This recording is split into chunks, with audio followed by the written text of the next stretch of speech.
Well done, brothers and sisters. If you stayed for Desire of Ages, welcome back. We're on Desire of Ages 33, paragraph 1.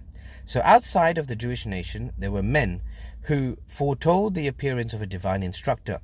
These men were seeking for truth, and to them the spirit of the inspiration was imparted. One after another, like stars in the darkened heavens, in the darkened heavens, such teachers had risen. Their words of prophecy had kindled hope in the hearts of thousands of the Gentile world. For hundreds of years, the scripture had been translated into the Greek language, then wildly spoken throughout the Roman Empire.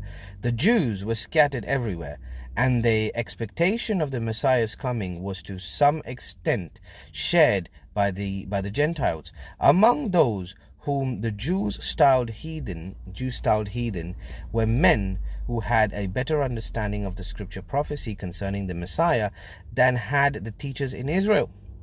There were some who had hoped for his coming as a deliverer from sin. Philosophers endeavored to study into the mystery of the Hebrew economy. But the bigotry of the Jews hindered the spread of light. Intent on maintaining the separation between themselves and other nations, they were unwilling to impart the knowledge they still possessed concerning the symbolic services. The true interpreter must come.